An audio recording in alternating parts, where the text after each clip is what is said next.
Shalom, shalom. It's how Woo. We going hard tonight, y'all. We going hard. Alright, I'm gonna read this to y'all. I'm going in two books for y'all this time. Alright, so this is Isaiah 14. I'm gonna go through the whole thing.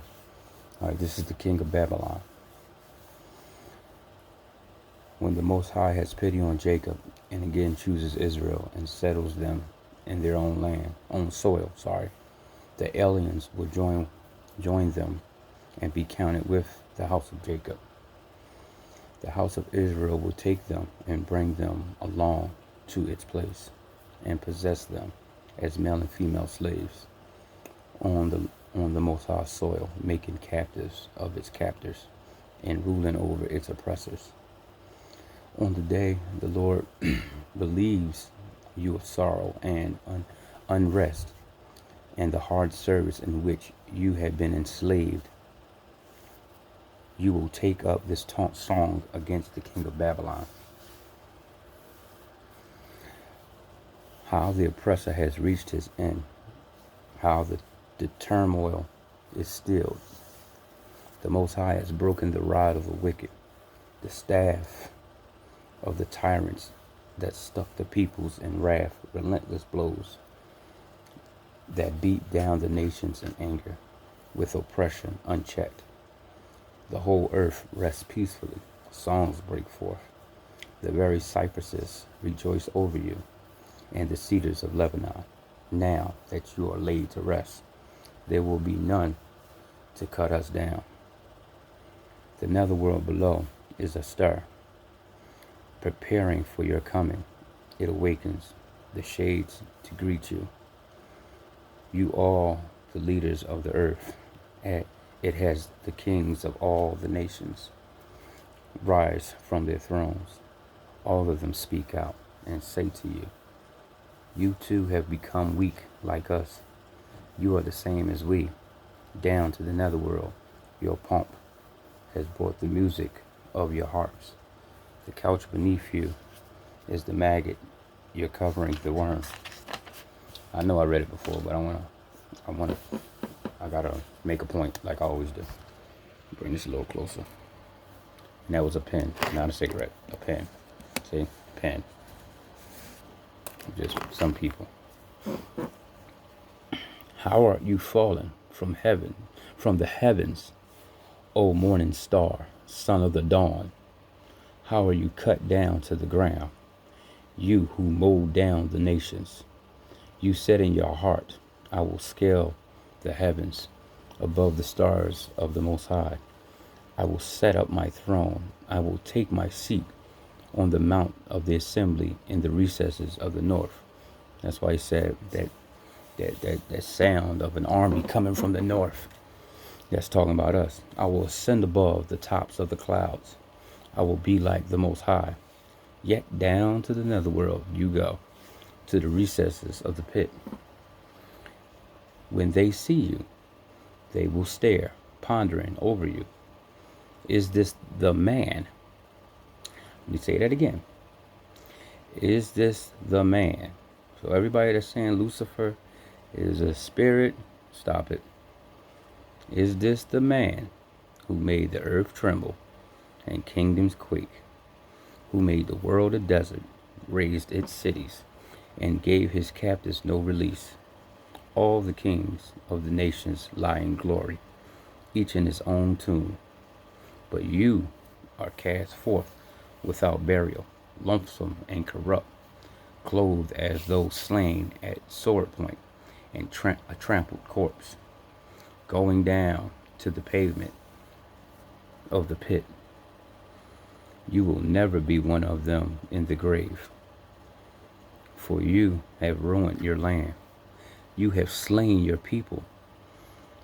Let him not be named forever, that scion of an evil race. Make ready to slaughter his sons for the guilt of their fathers, lest they raise and possess the earth and fill the breadth of the world with tyrants. I will raise up against them, says the Most High of hosts, and cut off from Babylon name and remnant, prodigy and offspring, says the Most High. I will make it a haunt of hoot owls and a marshland. I will sweep it with the broom of destruction, says the Most High of Hosts. Assyria, the, the Most High of Hosts has sworn it, as I resolved, so shall it be, as I have proposed, so shall it stand.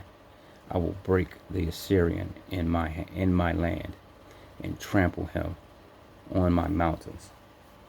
So there are Assyrians here, yes. Everybody's here.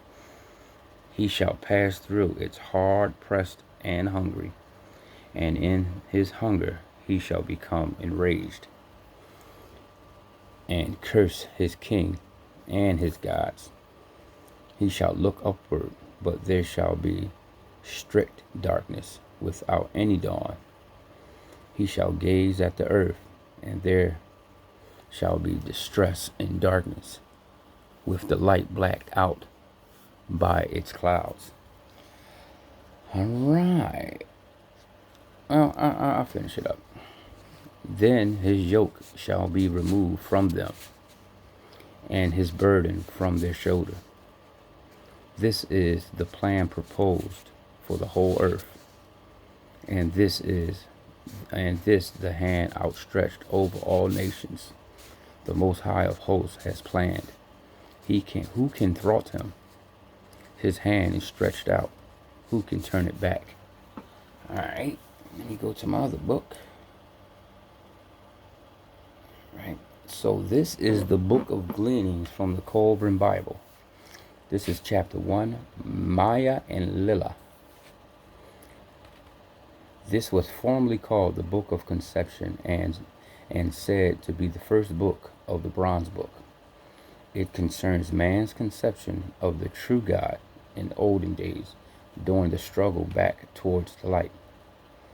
Once all men were dark and hairy, and in those days women was tempted by the strength and wildness of the beasts which dwelt in the forest, and the race of men was defiled again. Therefore, the Spirit of the Most High was wrathful against woman, for hers was the responsibility to reject the beast within and without, that she might bring forth children of the light to walk in the light. For in man there is beast and God, and the God walks in the light, and the beast walks in darkness. I'm going to just read it as it is. Now because of the wickedness that was done, there are among men those who are the children of the beast, and they are different people. The race of man alone was punished, for the beast acted according to its nature. In man, the beast and God strive to decide whether he shall take his place among the gods that live or the beasts that die.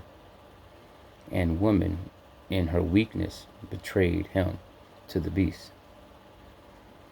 Men struggle daily with the beast and wrest their living from the soil, their day being encompassed with strife and toil. So women bring forth children with suffering, and because they are frail, their husbands rule over them. Man is conceived in the womb of woman, and she brings him forth to life. Therefore, when God raised man up from among the beasts, choosing him as his heir, and endowing him with the immortal spirit, he placed a veil over the portals of life. This, that woman should not forget she was unlike all other living creatures, and the trustee of the divine mission. I don't know where I got that one from. For a woman not only gives life to a immortal being. She also bears a spark of divinity to earth, and there can be no greater responsibility. The eye that sees earthly things is deceitful, but the eye that sees spiritual things is true. Then, because of the things that happened, the great eye that saw truth was closed, and henceforth man walked falsely.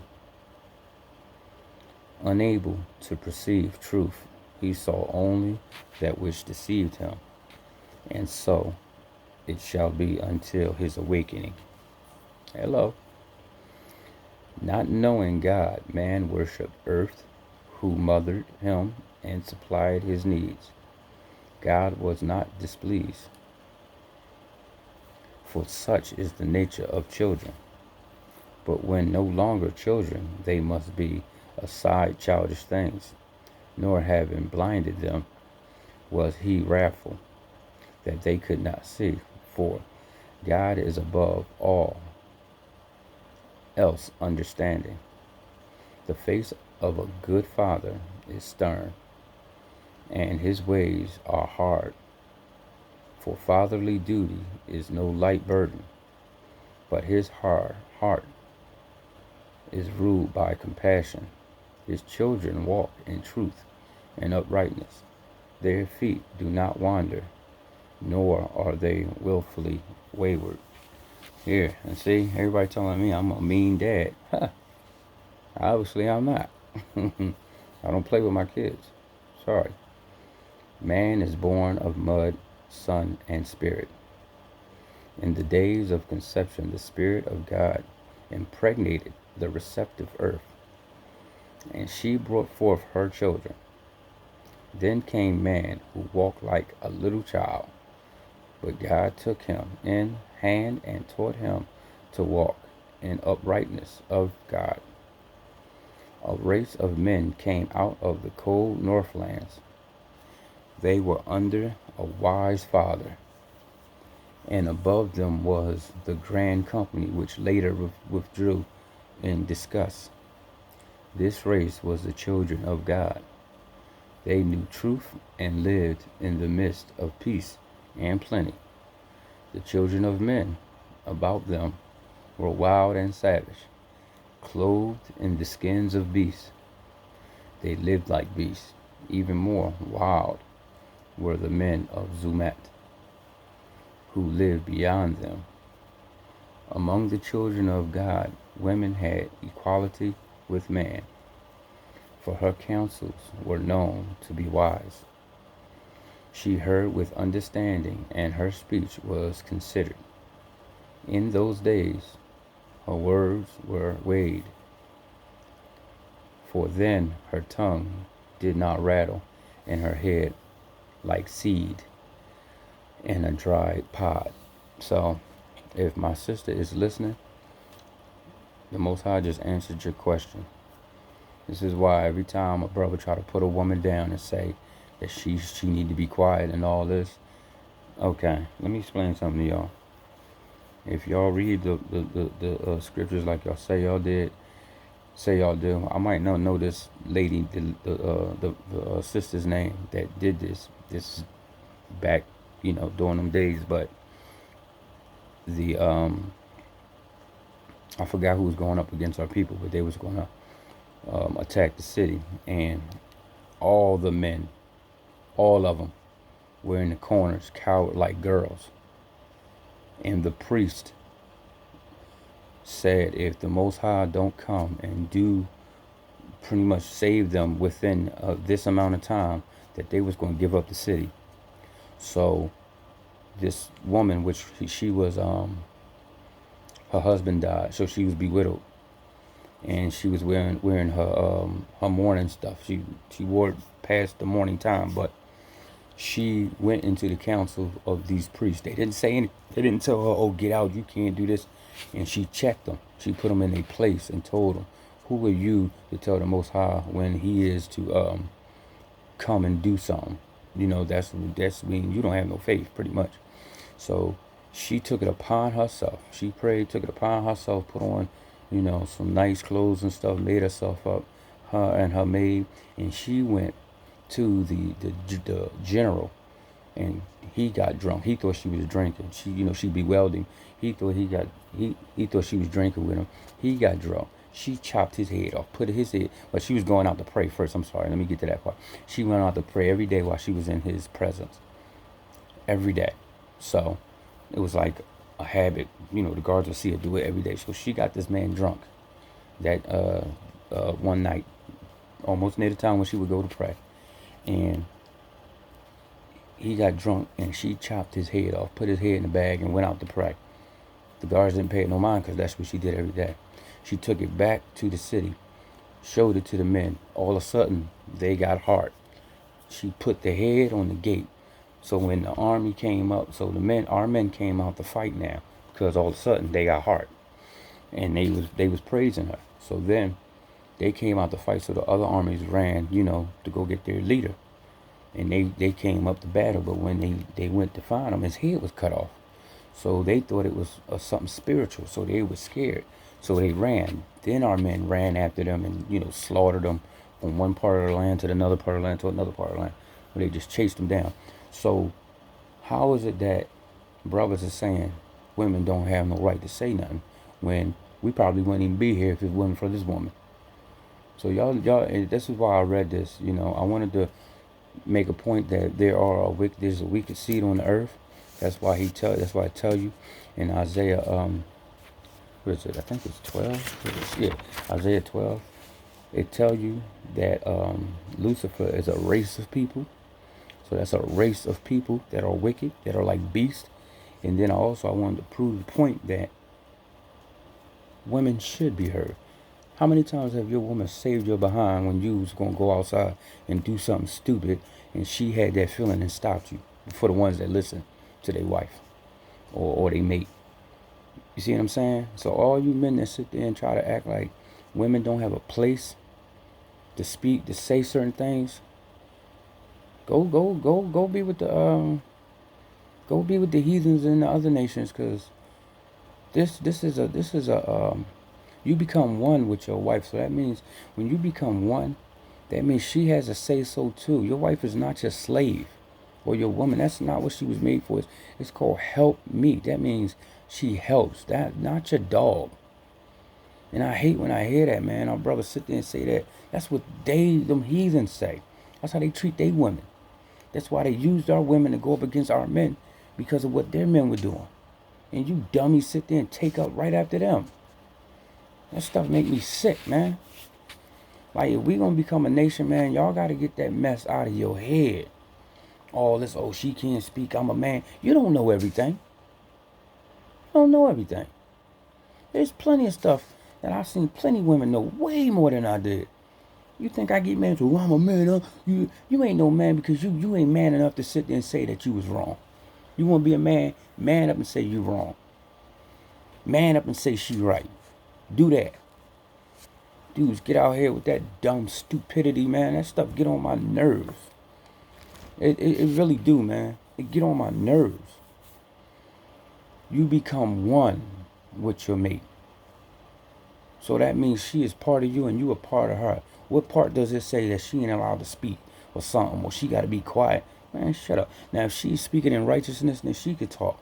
Of course she can, because she's speaking in righteousness. But of course, if she running her mouth retardedly, then of course she would have to shut up. I would tell her to shut up too. She would probably tell herself to shut up.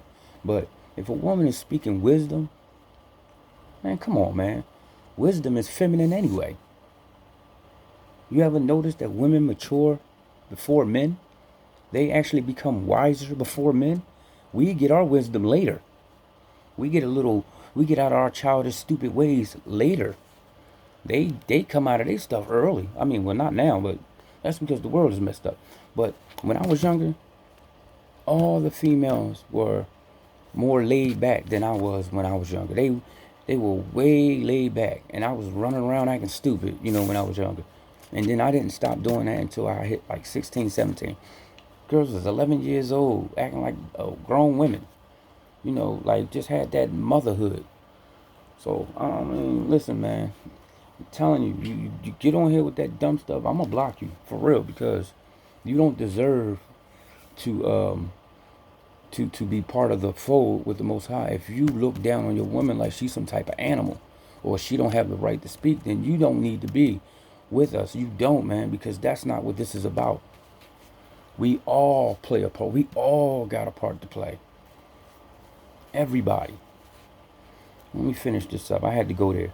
Sorry. It just pisses. Excuse my French, but I was about to go there too. It really pissed me off when men get up here and act like our women ain't nothing but something to hump on. That really pisses me off. That ain't what they just about. The Most High made them weaker than us. They weren't weaker than us before the sin. Before I think Eve, whatever who she laid up with. If she laid up with somebody, because Cain is not Adam's son, and every Bible I've read, it does not mention Cain as the son of Adam. I don't care if, irregardless, Cain was still alive, and it does not say he's the son of Adam. So that's where that wicked race came from. All right, let me finish, y'all. Okay. Women knew that though man could subdue her with his strength, he was weak in his desire for her. See that? In his weakness lay her power. And in those days, it was used wisely.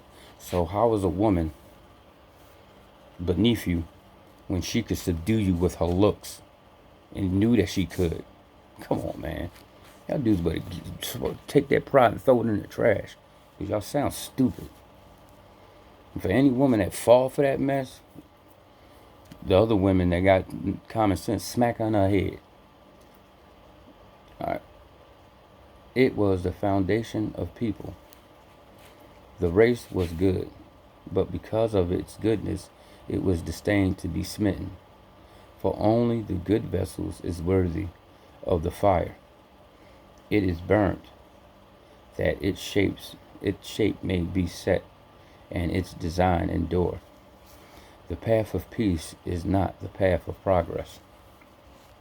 The people were not governed by princes or by statues, but wise men sat in council. They had only a code of conduct and moral tradition, binding each one of the others in symmetrical web of life. Those who transgressed the code and tradition were deemed to be unworthy of life among the people and were banished into exile. Among the children of men, women was a chattel.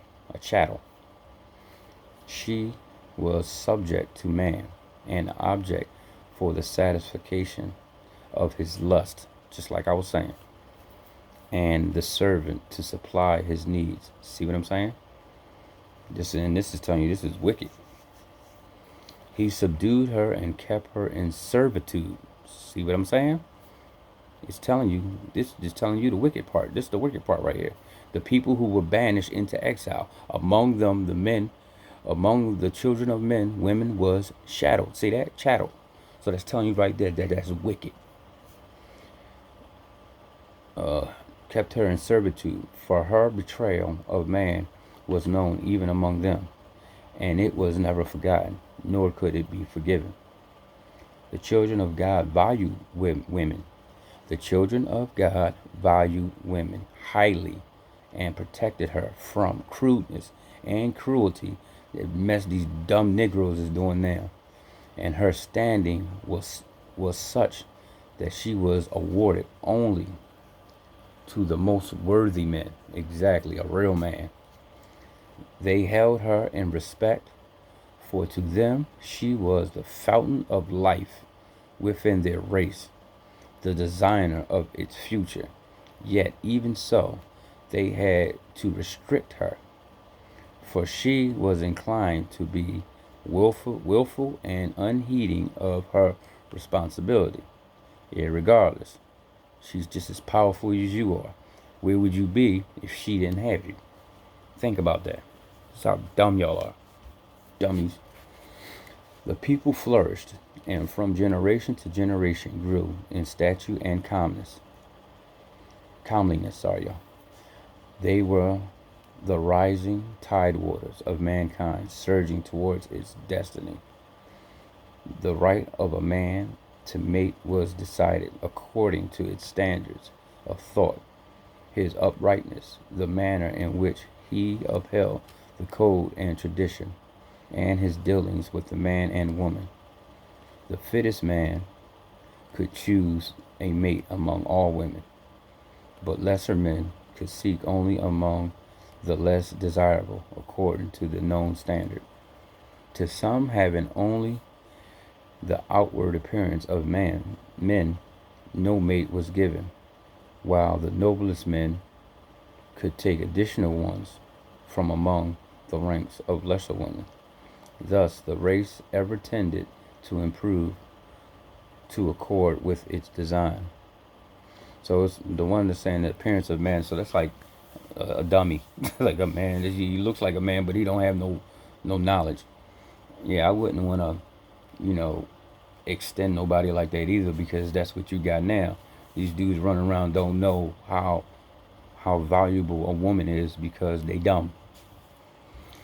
All right. The council of the people knew well the strength of man's desire for women. The force of urge was not wasted, for their forebears had hastened it to the vehicle. Had hastened it to the vehicle which carried their race to greatness above others. The race which could properly channel the forces contained within itself was readily to control the force beyond itself. The greatest forces man can harness to his benefit are those lying within himself. But the underlying strength of the people lie in the immortality of its woman. For this was the strength that governed, because it was the safeguard for something of value. Men strive for gold and valued it because it is something not easily obtained. If gold would be gathered by the handful, men would scorn it. Its power is in its scarcity. I couldn't say the word. Couldn't get it. Then it happened that one man became arrogant in the strength of his manhood and pride of place. His thoughts inclined towards himself rather than towards the welfare of the people. He scorned the old ways, declaring the code and tradition an unnecessary burden laid on the backs of men. He said, "Why should we carry the burden of things which have come down to us from the fathers? How do we know they walked with wisdom? How can we say that what was good for them is good for..." Oh my God, I sound just like these jerks now. Good for us. Because of his unruly speech and wayward ways, the council banished him for a time, and had him remain apart. His heart would have been humbled in wisdom. But among the children of God there was a woman, one of the most desirable and fair, who interceded for him, so he might return to dwell among them, it being in their code that the wayward could always regain their place. The woman sought him out in the wilderness, and coming upon him, said, "Though because of my heart you appear to me as the finest of men, and in the eyes of the elders you are unworthy to claim me. Therefore I have spoken for you. Now come, go before them yourself and say, the wilderness has changed your ways. By so doing, you will find favor with the council, and perchance I may become your mate. The strength and courage I admire place you in high regard of men, and in favor with elders. But your wayward and inconsiderate spirit is unworthy of your body. Though you find favor in the eyes of the young and foolish women who see you the outwardness of your body, and thereby become more foolish in the eyes of wise women. See your naked spirit and are not deceived. Therefore disregard the glances of foolish maidens and carry yourself well. Act in such manner that you find favor in the sight of the wise women. And said she, I am not Maya, the most desirable of women, one whom all men seek, yet I will remain reserved only for you. Therefore be not unworthy of me. So if women are dumb, well, this is a really dumb woman, because she made this man, I guarantee he changed just to get her. So she used her looks to make him conceal what he was. The man came out of the wilderness and wastelands. He went before the council of wise women and said, what must I do that I may have this woman for a mate? For I desire her above all things, even above my own life. For her I will become the most worthy of men. Exactly. But yeah. Now, who sound dumb now? Because this right here is making these men look really stupid. Most worthy of men among the people. Her standard being high, I may not possess her otherwise. The wise woman answered him, saying, for so long shall you conduct yourself in this manner. And they set him a time and a task, that it should be well. The task was to be done with heart as well as deed. But the man accepted it gladly, his heart not in that day, but in the days to come. The council and the elders said, what the wise woman have done is good.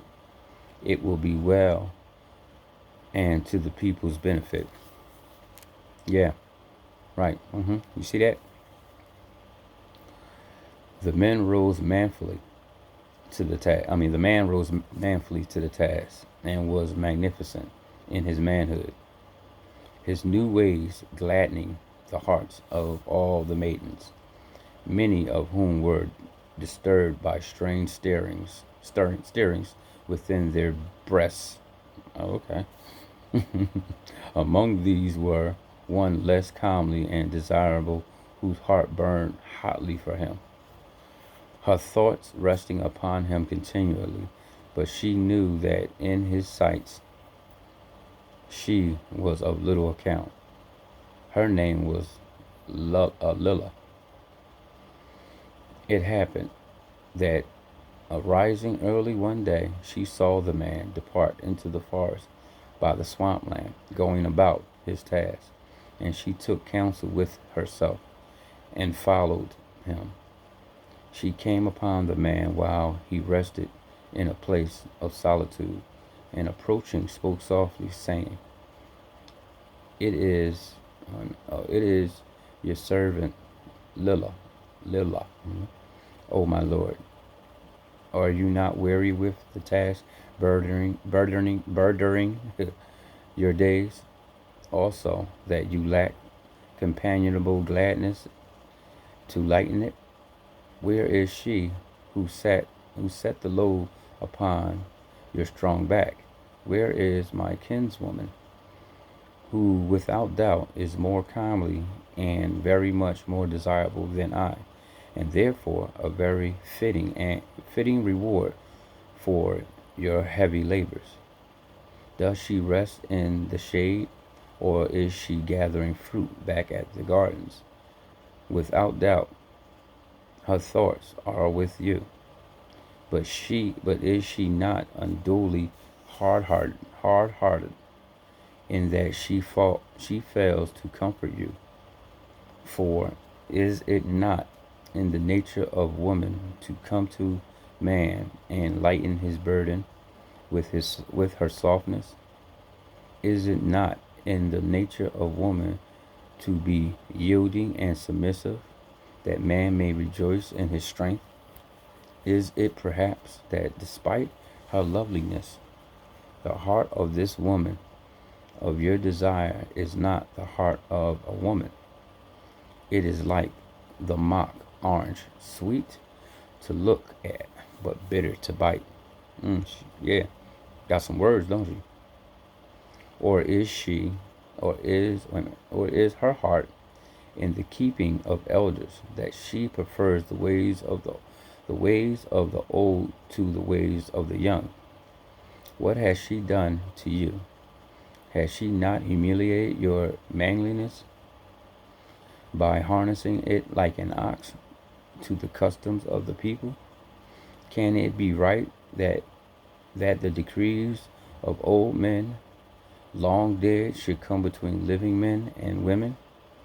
Is it not more fitting for the customs of men submit to the law of her who gives us our natures? This desirable woman is yours, providing you toil and wait. She is yours, but not without conditions. She does not come without reservations, as a woman should, but like a man who comes to an ass bridle in hand.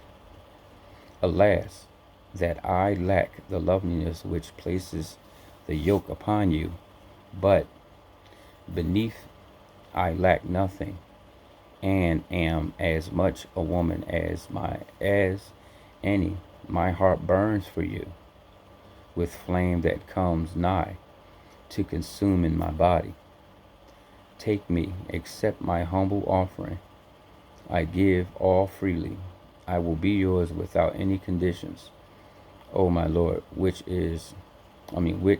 of us women truly offers the most?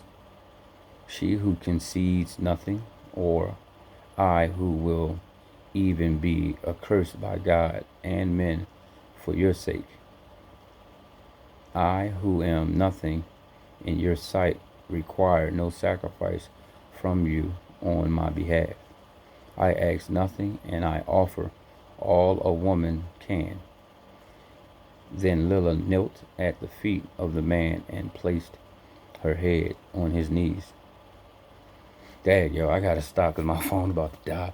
This is getting good, though. All right, so I'll see where I'm at.